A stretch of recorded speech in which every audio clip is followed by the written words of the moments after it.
कभी कभी पेरेंटिंग में ऐसे पल आते हैं जो दिल दुखा देते हैं, और उनमें से एक है जब हमें पता चलता है कि बच्चे ने झूठ बोला है ना?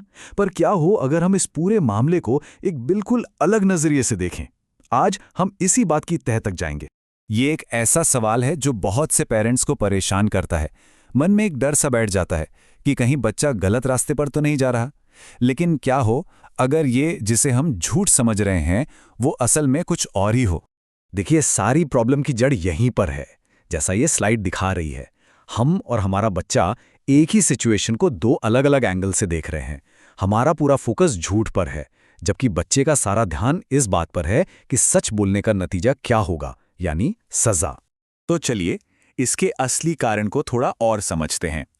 झूठ बोलना, आप जानते हैं, बच्चे का स्वभाव नहीं होता, बल्कि ये एक सीखा हुआ व्यवहार है। और ये एक बहुत ही सिंपल कैलकुलेशन पर आधारित है कि सच बोलना सेफ नहीं है। जरा सोचिए, बच्चे से कोई चीज टूट गई या उसने होमवर्क नहीं किया। उस मोमेंट पर उसके दिमाग में सबसे पहले ये नहीं आता कि ओह, मैंने गलती कर दी।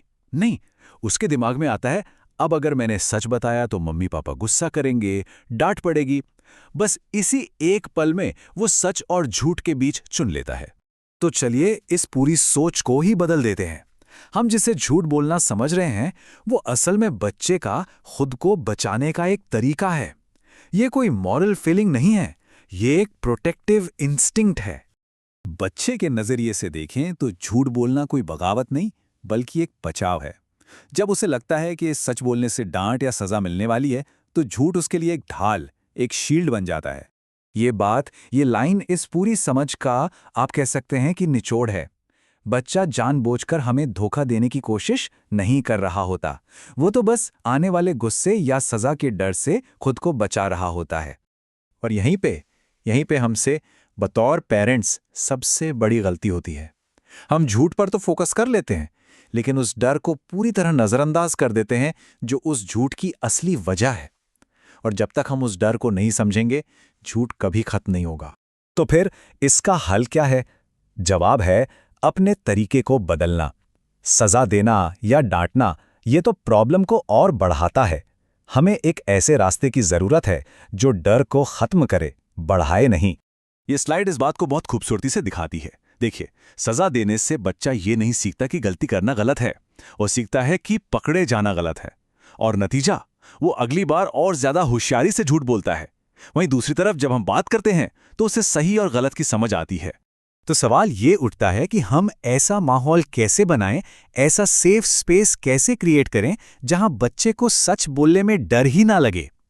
इसका जवाब कुछ बहुत ही प्रैक्टिकल स्टेप्स में छिपा है। ये पूरा ढांचा 4 जरूरी कदमों पर टिका है। पहला, अपनी प्रतिक्रिया बदलें। दूसरा, सजा की जगह बातचीत को अपनाएं। तीसरा, गलतियों को नॉर्मल बनाएं, मतलब उन्हें सामान्य रूप से देखें।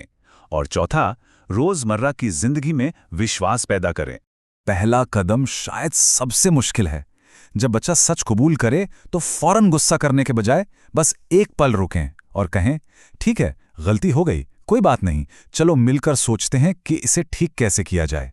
इससे बच्चा सीखता है कि सच बोलने से हमारा रिश्ता टूटता नहीं, बल्कि सुरक्षित रहता है। दूसरा और तीसरा कदम, ये दोनों साथ साथ चलते हैं। सजा की जगह बातचीत और गलतियों को सामान्य बनाना। इसका मतलब है बच्चे को ये सिखाना कि गलती करना बुरा नहीं है, बल्कि गलती को छिपाना बुरा है। जब गलतियां नॉर्मल हो जाती हैं तो उन्हें स्वीकार करने का साहस भी अपने आप आ जाता है। और चौथा कदम, विश्वास बनाना। ये कोई एक दिन का काम नहीं है, ये रोज की छोटी छोटी बातों से बनता है। जब हम उनकी बात बिना टोके सुनते हैं, उन्हें जज नहीं करते, उनकी फीलिंग्स को समझते हैं और उन्हें महसूस कराते हैं कि उनकी कही हर बात हमारे लिए मायने रखती है। तो चलिए अब इन सब बातों को समेटते हैं और समझते हैं कि इस मामले में पेरेंटिंग की असली सफलता है क्या। और ये शायद उस सोच से बहुत अलग है जिसके साथ हम बड़े हुए हैं। देखिए, पेरेंटिंग का लक्ष्य एक ऐसा परफेक्ट बच्चा बनाना नहीं है जो कभी कोई गलती ही ना करे। ये एक अनरियल और बहुत ज्यादा दबाव डालने वाला लक्ष्य है। असली लक्ष्य एक ऐसा माहौल बनाना है, एक ऐसा घर बनाना है जहां बच्चा अपनी कमियों और गलतियों के साथ भी एकदम कंफर्टेबल महसूस करे, जहां उसे पता हो कि अगर वो गलती करेगा तो उसे डांट नहीं बल्कि समझ और सहारा मिलेगा। तो अंत में बस इस एक विचार को अपने साथ लेकर जाइएगा, बच्चे स्वभाव से झूठे नहीं होते। वो बस हमारी प्रतिक्रियाओं से, हमारे रिएक्शन से खुद को बचा रहे होते हैं। और जिस दिन बच्चा बिना किसी डर के आपके सामने आकर अपनी गलती मान ले, समझिए आपकी पेरेंटिंग सच में सफल हो गई।